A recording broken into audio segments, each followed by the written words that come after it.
3, 2, 1. We are in. What's going on, guys? Thank you for tuning in. This is going to be the third episode. I still don't know what the name of the podcast is, which is kind of funny. But I've got a really good friend of mine, Craig. Met him at a cigar store that I work at and frequent, and he frequents. Really cool guy. He's got a lot of cool stuff going on, so we're just going to jump right in and talk to it. What's up? What do you got going on, Craig? Hey, Clay. It's good to see you. Absolutely. And, this morning, so I have that part-time chaplain gig down in Crawfordsville. So I was down there this morning and got kind of a late start. I can start whenever I want. So I got down there in middle of the morning and just had some good visits. And So with that, who are you usually visiting? I'm visiting whoever's in the hospital. Yeah. And that includes the ICU, the intensive care unit, and then the regular units, and then the generations unit where there's some folks dealing with mental health issues. Wow. Yeah. That's really interesting. My brother's girlfriend used to work at a nursing home, and I was actually talking with her last night about how kind of people react when they realize that their days are coming to an end. And she said that sometimes she noticed that they become like not happy, but almost like relieved. Just things tend to go back to normal for them. Like they seem to. Do you feel like that? Do you feel like you experience that? Yeah, I mean, I see that. I think that's been the most fascinating part of my in retirement doing ministry is that how many people I'm around that are starting to move into that dying process. I've certainly seen that a lot through the years in my ministry, but now I'm seeing it more often because it's a hospital setting. Right. I suppose, I see acceptance, right, among people, and I think that's true for the most part, yeah. I mean, you've got like a lot of obligations in life, and so when you kind of realize that you maybe won't be having those for much longer, I could see where a little bit of a relief would come in. Yeah. I don't know if that's messed up to say, but no, that's an interesting, that's an interesting thing to think about. Yeah, I think we should think about death a little bit more in our culture. I think we've talked about this before, where it would maybe make it easier to accept our vulnerability. Like right now, everybody freaks out about obviously any kind of illness or anything with the last couple years of trauma that we've gone through. Yeah. But I think that it may be a little easier to accept some of that if we think about our own death and how we've got a finite amount of time here. Yeah, as you're talking, I just think about my own journey with thinking about death, and the first time was when I was in middle school, and my parents were driving to church, and I was in the back seat, and I started thinking about death. Yeah. And I was not thinking about afterlife or anything. I was just thinking about non-existence. Yeah. And I went into a panic attack, and I'm freaking out and falling on the back seat. And falling on the floor and then I would do that every once in a while in my life. I remember when I was around 40 years old and upstairs laying in bed and thinking about non-existence and had to run downstairs and go outside and look at the stars. Yeah. But now I'm 67 and I don't know, maybe I could have a panic attack. I think I did a little bit the other day. It's still under the surface. Yeah. But it's interesting at this point in life, it doesn't seem as scary. I remember writing a poem many years ago when I was a patient at Mayo Clinic, and I really needed to be in the hospital bad, and I wrote a poem about, I think maybe death will be like that. When you really need it bad, you'll kind of welcome it, just like I welcome being in the hospital. Yeah, that makes sense. And I mean, I've talked to some people. I can't relate to it, obviously. I think it's just probably because I'm so young. But I talked to some people, and they're like, "Don't rub it in, man. Don't no, rub it in." I know. I'm sorry. I talked to some people though, and they say that like they feel like they've done enough, or they feel like if they went out, it wouldn't be something that would devastate them. And I strive to get to that point. Yeah, I think that would be really comforting to feel that way. Right. Yeah, I think so. Yeah. That's interesting. You mentioned your poems. You want to talk about your books? I can. Yeah. I've written 2 books of poetry. The first one was called Rapture. Yeah, here I can, so we can see it good. Right. Rapture. Right. And then I'll put the links to all of this, Okay, all of these on the description Okay, of the video. because these can be purchased on Amazon. Yeah. So anyway, this was Rapture was probably a collection of poems written over a 15-year period. Yeah. And then just putting them all into one book. But the theme Rapture was trying to capture the wonder of life, the beauty of life, so that's generally the theme of the book. Yeah.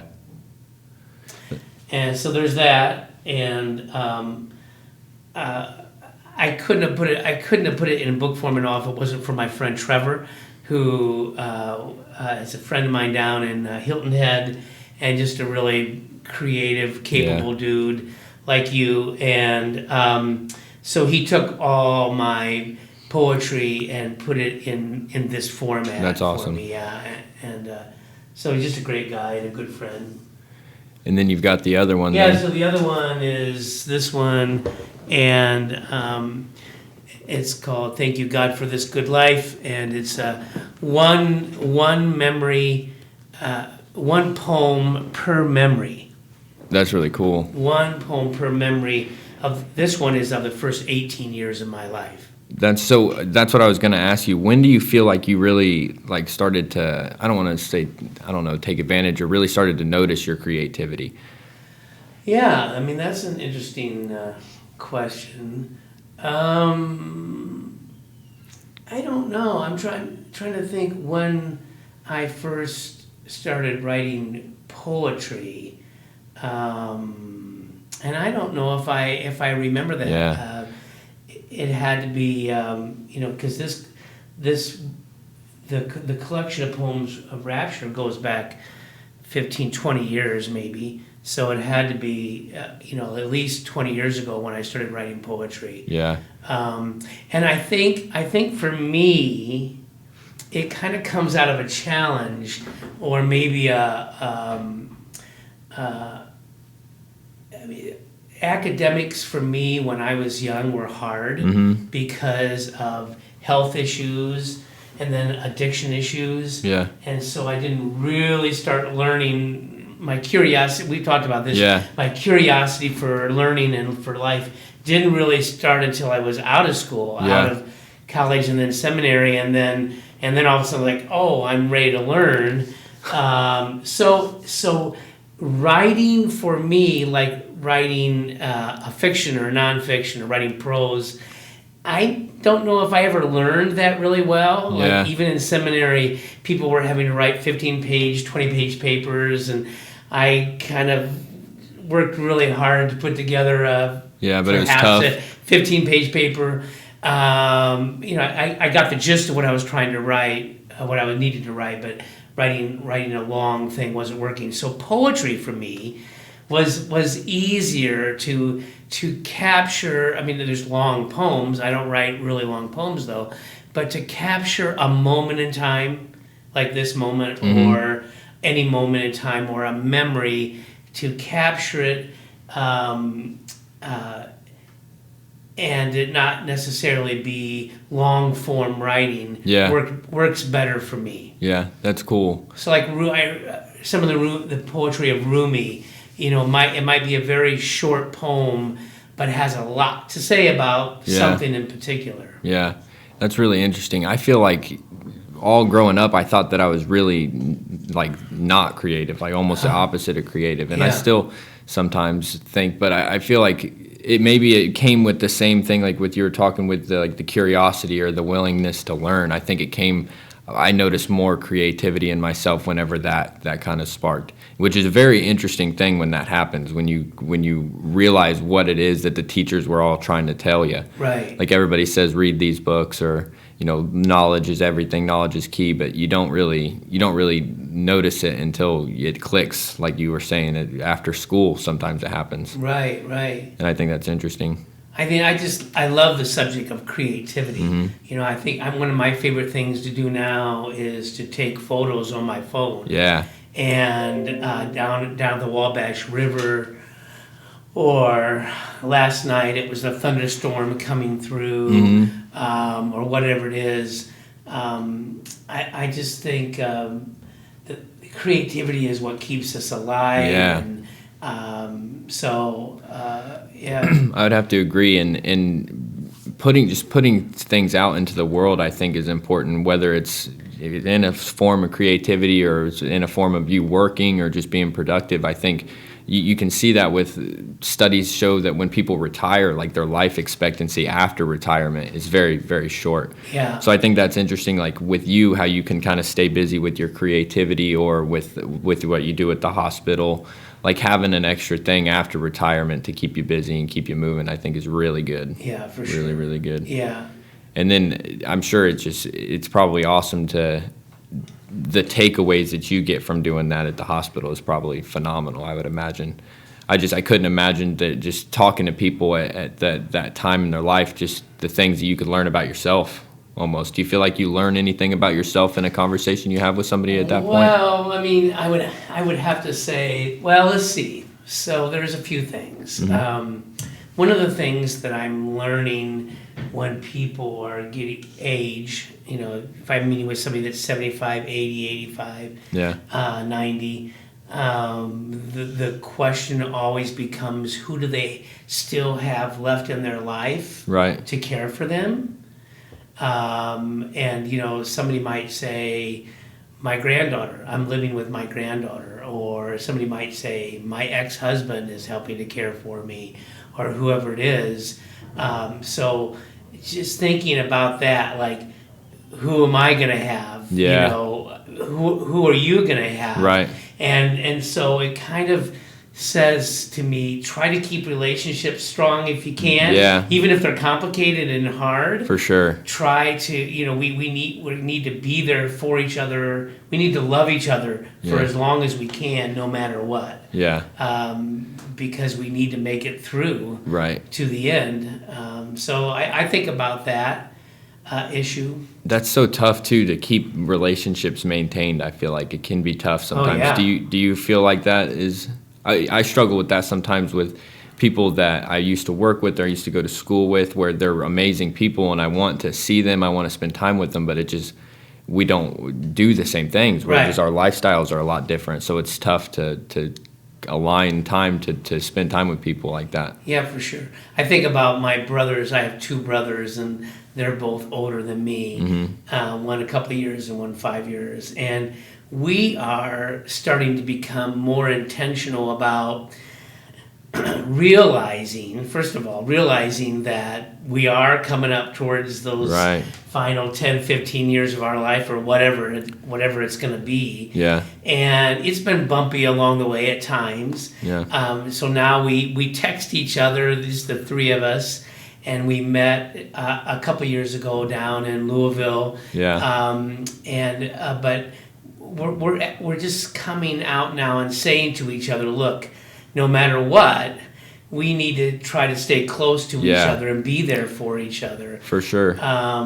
So I think that's tough. I was talking with my first guest, Antoine, about time and how complex it is, and how when you're young, you feel like you have so much time and you almost want to rush things. I want to get older. I want to graduate. I want to get my driver's license, whatever the things are. Right. And then it's very, very soon after you rush, you realize maybe I don't want to rush. I kind of want to slow things down and take everything in, and just being more present, I find, is kind of difficult sometimes, to to not think that this time could be better, or Yeah. this situation could be better. Yeah, I mean, I think the Buddhists have taught us well along those lines. Yeah. To be in the present and of course other things like be compassionate and that.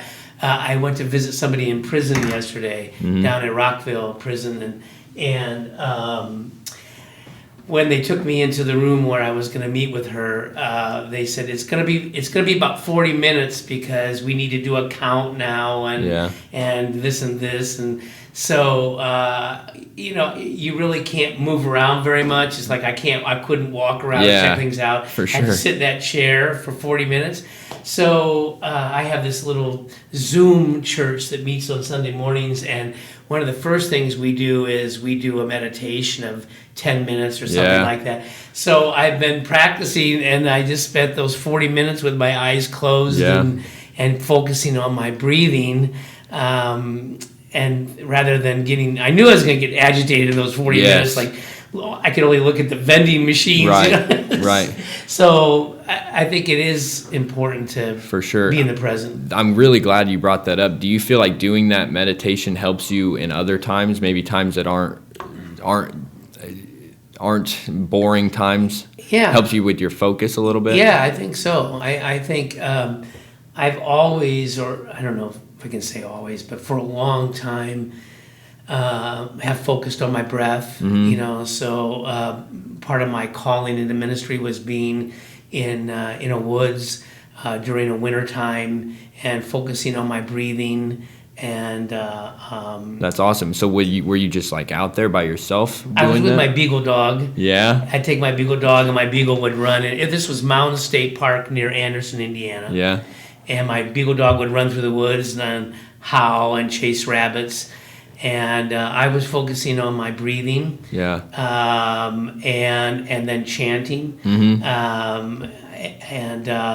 So that's kind of how that began. Yeah. Do you feel like there is, because I've been getting real into meditation in like the last probably month or two. Yeah. And I've been doing some research, and I feel like there's some connections almost. I don't know if it's religious sense or spiritually or what, but I feel like there's a connection that you can make when you get into like a deep meditation. And some of those, like what you were saying with those chants. Yeah. I almost think that there's chants or things that you can say that kind of help you get in alignment with some of those other, another level or whatever. No, absolutely. You feel like that? Yeah, absolutely. I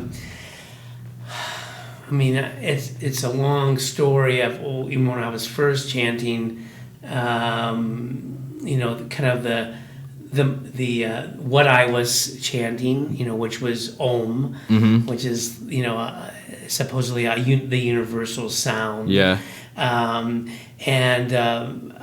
But now these days, when I chant, it tends to come out kind of a Native American sound. Yeah. A Native American chant. I live out by Battleground, the land of Tecumseh and the prophet. So it feels like I'm honoring their heritage. That's really cool. And, singing to the spirit. Yeah. And for not just my life, and honoring God, but praying for other people, that God be with other people. So, yeah. That's really cool. And then who knows, what kind of things you're doing like that maybe we can't even perceive. You may be connecting yourself with ancestors, or like you said, with those Indian people or the Indian tribes, or that's really cool. Yeah. That's really cool. And I wish that people that was a more mainstream thing to do meditation, because I feel sometimes when I'm working, I suffer from like ADHD pretty bad. When I was a kid, I couldn't focus on anything. And I still sometimes will be doing something, and then I'll jump over and find myself 3 tasks away from what I originally sat down to do. Right. And so I found with meditation that my mind can still go to the second task, but I will be working on the first task. Yeah. And I think that, and sometimes I'll notice that, like, it'll be like a hit of presence of like, wow, I'm here right now. I'm at the gym. This really sucks working out right now. Right. But to feel present like that is something that I didn't feel before I was meditating daily. So yeah, no, that's good. Yeah. Yeah, I know. I think it is something that would be good to for people to practice more often. And of course, I think that's somewhat the definition of prayer in general is an awareness, for me, an awareness of being in this moment right now, being with you, focused on my heart, and loving you, for sure, and then realize that we're living within God's creation, and because believe me, every day I get way out of whack, with just everything, period. Maybe wake up with bad thoughts, monkey brain, everything else, and then through grace and love, I kind of get back focused on what I need to focus on. Yeah, and that's probably why they call it like getting yourself centered and centering yourself and everything like that. Yeah, I think it's very important that you do that, and that could probably help with a lot of anxiety that people face and depression and all sorts of that stuff, because that's a big problem that a lot of people, and I think just the country, maybe the world has, in dealing with that. Do you feel like there is going to be a way, maybe through religion or communities, maybe could gather around to get together and help everybody get through the collective trauma that we've kind of experienced in the last couple years? Yeah, I mean, I think I listen to a lot of podcasts, and I hear certain podcasts that I feel like are trying to help humankind in general and us together to get through these things. Like one of my favorite podcasts is by somebody called Michael Meade. Oh yeah, I think Joe Rogan has him on sometimes. Yeah, and he's just great, and he's kind of like a modern day Joseph Campbell, and so he knows the myths of different religions and different peoples, and all the way back, through the centuries, and current myths from different peoples, and so he'll connect the truths, the perennial truths of a myth to what's going on right now, and in order to help us get by. So, for example, he'll talk about apocalypse, which apocalypse, the word, actually means an unveiling. Yeah, something's unveiling. So, apocalypse is like, well, what we just went through with the shootings of the children. Apocalypse can be disastrous and tragic and sorrowful, and yet through that darkness, new life can unveil. It can happen very slowly and painstakingly, but there's death and there's resurrection. There's new beginnings can happen. And so as a society, and especially with all that we're focused on, constant hearing of news, breaking news, and all that, we're focusing on a lot of dark things right now. Yeah. And of course, with the pandemic and the war and everything else, I think that whole issue of centering and of finding some kind of inner peace and shalom and community, and relationships, and then compassion, because if we can't keep ourselves whole and well, then we don't have much to give away. Yeah, and I don't think people look at each other as people anymore, like with the compassion and kind of empathy point. I don't know what we look at each other as, but it's not human beings. And I think there could be something to be said for a theory of like that we're all the same person, almost. Yeah. Like we kind of all have the same experiences, and I feel that especially when I talk to people that are my age and we talk about our childhood, like we all experience the same thing, and you maybe have generational gaps, but somebody that's your age, if you talk to him, you probably had a very similar childhood with it. And we're really good at focusing on what divides us. Yeah. Right? So maybe our politics divides us. Or what. Right. This reminds me, Clay, of the smoke shop, of Crossroads, and downtown. Yeah. And when that experience at the smoke shop has for me been something that's really kind of taught me about crossing boundaries, because I know some of the dudes that go there and we have different politics. Yeah. And every once in a while we'll get into it a little bit, but we're not mean to each other. Yeah. Well, listen, we might disagree, but we're free enough to take, to talk. Yeah. And then we'll forget about it and go on back to watch Seinfeld and smoke our cigars and pipes, So I think there are settings where we are learning to see commonality as well as what supposedly separates us. Yeah, and I think that's so beautiful that the cigar shop, at least for what it's done for me, is I've changed my mindset on a lot of things from talking to people in there. Yeah. Where I've felt like I was proven wrong in an idea that I had or something that a certain opinion that I felt. Talking to other people and hearing that other opinion, I felt, wow, that seemed, it makes more sense to me to think that way. Yeah. So to have that discussion and be willing to have your mind changed, I think is very important. Right. So let's try to go in further on that. What is it about that environment, that smoke shop?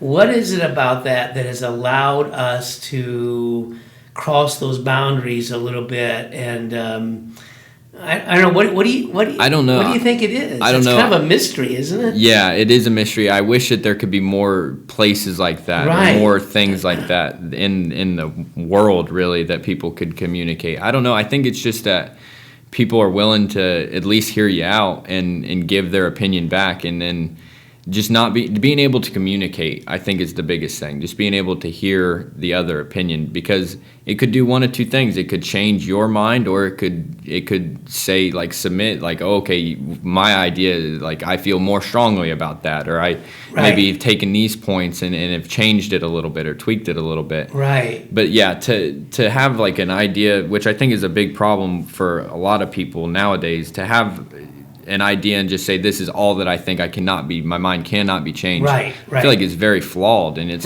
gonna lead to being unhappy. It's gonna lead to, I don't want to say being uneducated, but just not being able to change your mind is not a good thing. Right. It's like one of our friends over there one time, he was trying to get a point across to me about some situation in the world, right? And so he brought an article for me on his phone, and when he arrived, he goes, "I want you to read this," So I read it, right, and it was good for me to just read that, because that's not a source that he had that I would normally go to, right.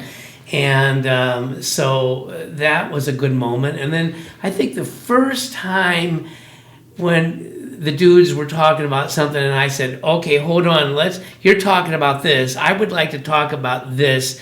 I was kind of scared to actually do that for the first time, but I found them very willing to listen to me. For sure. And you don't find yelling, you don't find that type of thing. You just find people, and we don't do it for a super long time. There's just these little snatches, these little moments. And you got to think, though, whenever those things are able to be communicated, it stops tension. It stops all sorts of things that could eventually lead to what would be violence. I mean, if you're not allowed to express your ideas in a setting like that, then eventually you have to get that point across. And I think that's what we see a lot with, like, the rioting or protesting, whatever you want to refer to it as. At a certain point, that stuff is needed, because things aren't changing unless a drastic, crazy event like that occurs. Absolutely. So that's where discussion is what should happen before it gets to rioting. But when the discussion isn't being had, and obviously with, like, police brutality and some of those things, the discussion hasn't obviously been had, because the problems are still there. Right. So that's where you should protest and Right. But to have, like you were saying, to have that space where you can discuss things and get your point across and feel heard and feel like you maybe could have changed somebody's mind or your mind was changed. I think it stops the urge for tension and the urge for violence and censorship and things like that. Yeah, people want to be listened to. Yeah. I was reading a book, like a leadership book, and it said that reasonable people don't have to be right, or they don't have to win an argument. They just have to feel like they were heard and that they were considered in the discussion. Right. And I think that's what we don't get when you say that person can't talk or that idea shouldn't be expressed. I think it should be. I think it should be expressed and trumped or put, proven wrong, or maybe changing some people's minds. Right. Yeah, and I think sometimes people should go into trying to change somebody's mind, or maybe if somebody's trying to change your mind or really digging at you on a topic, that maybe they're doing it because they care.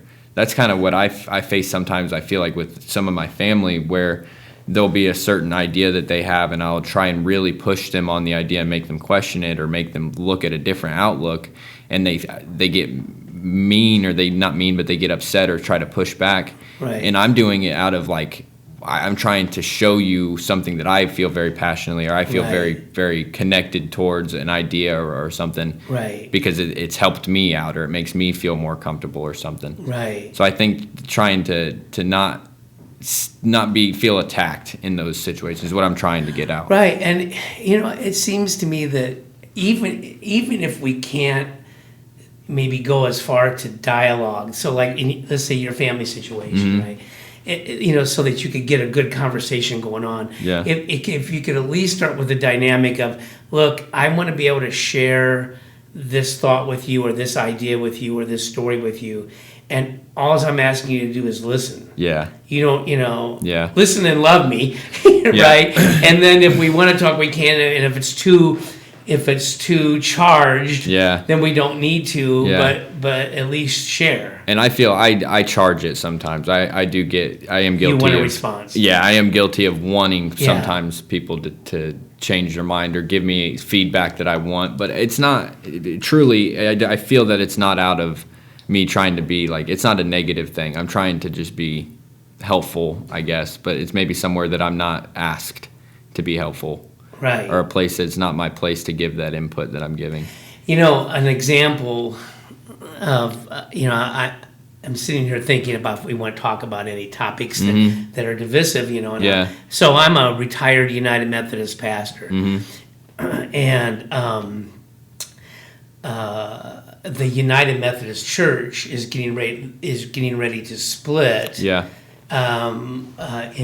Probably in 2024, but someone has already split over the issue of having clergy who are gay or lesbian, and being able to marry people who are gay and lesbian. So, part of the church believes that that's a good thing, and part of the church believes that it's not a good thing. So that's happening right now with us, and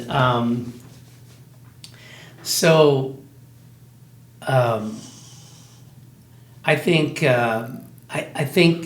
we talked about it and worked with it and struggled with it for a long time. Yeah. Right? Yeah. And now it's come to this place where something's got to happen. Something's got to happen. Yeah. In order for us to move forward. So, a new denomination has been is forming called the Global Methodist Church, and so I think that's a good thing that we're moving on. But the question is, how do we move on? Do we move on with love? Do we move on with kindness and respect? Yeah. And I think we can. I think we can do that. And I even ran in. So I'm on the side where I believe that clergy can be gay or lesbian, and have some friends who I think are just fantastic people and pastors who are that. And yet I've got friends who that don't believe that. Yeah. And so there's been a few occasions now where I've then had an opportunity to communicate with them and to realize that we still love each other as human beings. Yeah. but we disagree over that. Yeah. So, okay, we disagree over that, but there's a lot of common ground as far as who we are. With that, it makes me wonder, what do you think God would want? Like, I feel like it's just very on brand for it to be very welcoming and very just inclusive. Like, that's the one thing that is kind of always frustrated me with religion, because I feel like religion's getting thrown on the back burner because of some of those very simple things that almost go against what they're trying to do. Like, it's been put on the back burner because of the gay and lesbian marriage and all of that thing. And it just, I feel like there's a lot of morals and there's a lot of foundation that religion provides that should be there for everybody, regardless on who you are or what you believe or what you feel. Right. So it's a tough thing. But how do you feel that it's going to be handled? Because I don't know. It's a very touchy thing, because there are some like morals and some things that aren't adopted that heavily by that community, by like the LGBTQ community. That are they gonna be wavered by that group of people? Do you think, the morals that the church kind of instills into people? No. Yeah. That would be one thing that I would want to just make sure, as if I was somebody in that community, would be to make sure that we're welcoming of everybody, but it's welcoming on the terms of what has been laid out for a very long time. Mm-hmm. Sometimes I think that the gay hatred thing, I think, can sometimes be misperceived in the Bible by some people. How are you guys perceiving that? Like the words, I'm not familiar with the actual terms myself, or like the actual scripture myself. Right. But I do think there are some scriptures in there that are hinting maybe towards it's not okay to be gay, or whatever it is that it's trying to say. Yeah. How are you perceiving that in that section of the church? Well, I think, I guess there are, maybe a number, a few scriptures in the Bible that would need to be addressed. Right. And I have colleagues and friends who are better at that than me to address those. And there's of course, a lot of literature and good books. Yeah. But for me, it was more of an experiential thing. Mm-hmm. So our very best friends in town, being friends with that family, and their children who were gay, was the first experience, and then now knowing more people who are gay and lesbian, and just that experience speaks to me as much as any scripture might speak to me. And I could relate to that in wanting to get those people involved in what the church can provide, because I feel like I don't go to church very, very often or at all, to be honest, but I do believe in religion, and I think that there's endless value that can be taken of it, from a community all the way down to an individual, and to be able to share that with everybody, regardless on if you're gay or lesbian, because I have recently acquired lesbian friends. Yeah. And one of the girls she's, I feel like, a bit curious on religion, or just not really, maybe doesn't want to get into it herself, but she's just curious about it.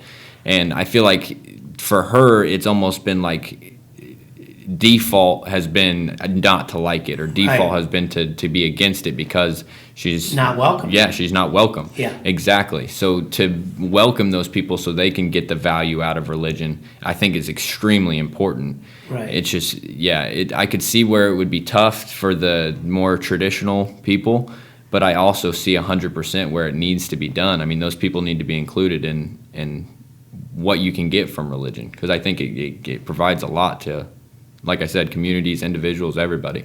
Absolutely. Yeah.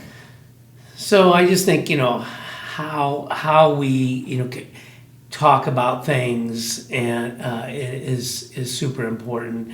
And that we have been doing this for a long time with in lots of different contexts. So accepting women as clergy. Yeah, right? That's a good point. And all along the way, I believe that slowly but surely humankind is evolving and figuring things out. Yeah. And so you kind of look back on how you've done it historically, and they say all sin weighs the same, right? So it's not like why has cursing or something been accepted, but that has not been accepted. That is a bit of a question, like changed, or I don't know, maybe just more mainstream, more you can do that and still be a part of the church. Right. Like if you said fuck, they wouldn't kick you out. Right. But if you were gay, they maybe would feel differently. That's kind of a bit weird. Right. Yeah. Right. That's a different way of looking at it. Yeah. No, absolutely. Yeah. I think a lot of people, the problem they have with religion is when they look at it literally, look at like the Bible and what the Bible says literally. Right. And I think when you look at it as maybe it could be metaphors or trying to get a message across, maybe the whole gay thing could have been they said, okay, we need to prolong the civilization of humans. We're not going to do that if the guys are together. Right. The girl and the guy have to be together. Right. So let's set it up in this Bible, this thing that we're setting up civilization. Right. Let's try and encourage them to be with the opposite sex instead of the same. Right. That so could have been what was their historical context, right? And Why? Their thinking at the time. Yeah.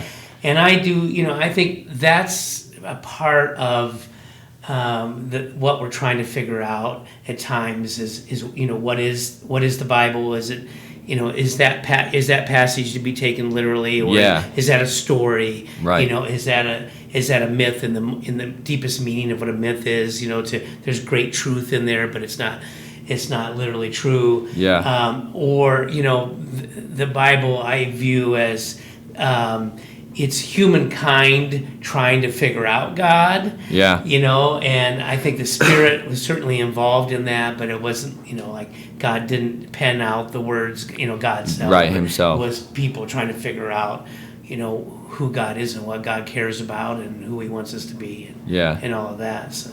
Yeah, it's definitely, to look at it literally is, I think, a huge mistake. It would be really hard to look at that book literally and understand it even. Yeah. Like the whole Noah's Ark thing and all of that. Right. What do you think, the church today, I think there's less, over the last few decades, less and less people going to church. Yeah. And, I think there's, like our son and daughter-in-law, they're still connected to the church in some ways, but I'm just saying things are changing in society fairly quickly with the church. Definitely. And what do you think the church? What's the role of the church anymore in society? And you got any advice for us? I mean, I don't know. My advice, I know nothing. I'm a big dummy, so I don't know what my advice weighs. But personally, why I don't like going to church is I feel like it's not the actual what you do in church, at least for some of the ones that I've been to, isn't what. Sometimes I feel like when I'm sitting in church, I think if God came down right now, or whatever it is that we're worshiping and doing this for, if he came down right now, would he like this situation? Mm-hmm. And what I mean by that is there's a church, I don't even know what it's called. It's here in Lafayette. But when I went in there, I only attended it one time because I had a friend that asked me to go. And it was just all over the back screen the entire time was you can donate money to this link, or we need money here, we need this. Yeah. And I understand where you want to donate to your church and that's a community thing, but sometimes it feels like that's all that we're here for. Yeah. Like, am I just here to fund this? Right. And I understand it's donation, so it's not something you're asked to do. Yeah. I would say for myself personally, that's kind of what it is. I think I look at it more of a business as what it actually should be here to do. Right. But then I think it goes back to the being closed-minded to some of those other issues for the public, and why the public. The church is closed-minded. Yeah, I think the church is closed-minded. I think the people involved are closed-minded. Yeah. And just to have that open discussion, and to not look at it so literally, to maybe have a little bit of an open-mindedness of how can we perceive these scriptures differently? How can we make this more inclusive for everybody? Right. Because I truly don't think that God is trying to exclude any person on the earth. Yeah, I think don't either. everybody with a pulse, that's conscious here is meant to be here for Him. Yeah. So, and there's been, probably it's true in all religions, but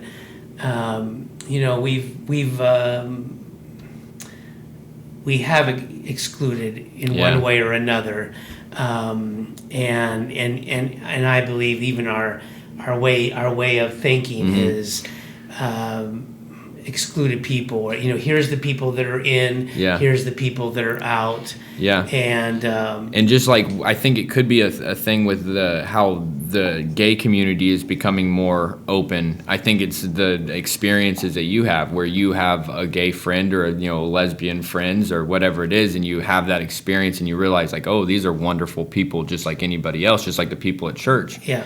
And then when you feel that, if you go to church, maybe some people feel guilty of Joe and Bob are my two friends, and all these people think down on Joe and Bob. Maybe I don't want to be around these kind of people. Right. So I think if the church could just be more open to everybody, no matter what it is, just be open to everybody, love each other. I mean, do what the church is supposed to do, and that's be a place of love. And I think it's like anything else. I think it's you see what you're looking for. So I think there are a lot of churches that are very open to everybody. Yeah. Who are trying to figure out how to love the neighborhood, be a part of the neighborhood. Yeah. In fact, when I walked in here to meet you, I met somebody else who was already here, who is a pastor of 2 different churches that are very open. That's awesome. And are trying to figure out how to be a part of their neighborhood in good ways. And so, I think if you look for it, you start to see it. Yeah. And I think there's a lot more around than we realize. Yeah. Getting them out there, I don't know, I think is very important. I think we need to, as a country, we need to get churches back into the mainstream and back into people's lives, because you can see, I think when you don't have a God, or you don't have anybody to kind of look for or look towards, or I don't know, do things for, live for. It's a weird thing, because people don't want to live for the boss. Like that's one thing I think people are scared of, that there's like a big brother looking over their shoulder or something. Yeah. But if I would feel lost. I would feel very lost. Yeah, I'd feel very, what am I doing here? Yeah, me too. Yeah, and I feel like that's causing a lot of, maybe that's what causes people to not look at each other as humans. Yeah. It's because they don't feel human themselves, because they don't know what they're doing here. Yeah. I think that could be a big problem. But yeah, I think if you're asking me how to fix the world, I think getting religion back into people's lives is probably step number 1, and then getting them more healthy. Yeah. Would be step number 2, physically healthy. Yeah. Yeah. Physically healthy. Yeah, I think I think you can handle the mental and spiritual stuff by implementing religion, and then the rest you just take care of your physical body, because it's what you got while you're here. Right. And then move on. Right. What do you feel about that as somebody that, because I have a mentor that is very religious, and he feels like this is just my flesh for now, and the real deal is beyond this, so I'm not worried about my body. Right. Do you feel like we should worry and take care of our meat vehicle while we've got it? Absolutely. Did you say meat vehicle? Meat vehicle, yeah. I like that. Haven't heard of it called that before. Oh, yeah. I mean, absolutely. I mean, I think everything is sacred. Yeah. Right? Yeah. The human body is sacred. The stars are sacred. This whole thing, this moment right here is sacred. Sure. Life is sacred. All humans, all creation. And so, certainly the body is a pretty amazing contraption. Yeah. So yes, I'm a big believer. I mean, not that I take great care of my Yeah, body. well, I mean, nobody does as good as they should. But I think it's definitely a beautiful thing and a sacred thing. Yeah, definitely. Yeah. Do you work out or do any kind of Oh exercise? my, not so much. Walking I at work all? in the yard. Yeah. I do some walking. I used to do more walking than I do now. Yeah. Maybe because I'm in the smoke shop too much. I don't know. Maybe. I don't know. You got to have a vice, though. You got to have somewhere to escape. Absolutely. So, yeah. I think you should. I think just getting out, walking around. It's crazy just how stiff our bodies and things can feel, and how good you can feel after just doing very little. Oh, absolutely. And you don't notice it until you feel better, until you've moved around a little bit and Absolutely. you start feeling better. Yeah. Yeah. That's interesting, but I don't know, man. We've been going for 50 minutes. Okay, Do you have anything else? Go ahead. Do you have anything else? Anything else you want to talk about? Anything else? Well, I just think I wanna affirm you as a human being. Yeah. And a seeker of well, you've been somebody that. You talked about knowing your great-grandparents, and I think that's a beautiful thing. Yes. And I see you honoring and learning from people, all sorts of people, and people older than you. Yeah. And so this is this first experience for me. Yeah. And so I think that's cool, and I honor that. So thank you for what you're doing. For sure. That's the whole point of doing this is I want to learn. I want to learn from people, and I want to meet new people. And like you have, to be honest, you, I think, have an amazing story with what you do every day and what you're doing with the church and how you're kind of, I mean, I think that is doing a lot more than just getting more people in the church. I think it's helping bring the religion back into the mainstream. So I'm very fascinated with what you do as well, and your books and everything. So I look forward to having you on. I'm glad that we did this. Yeah. Thank you, Clay. For sure. You want to call it a wrap from there? Let's do that. Cool. Well, get Craig's books, everything, all the links of all of his stuff will be in the description of the video. Thank you guys for listening. Cool. That was fun.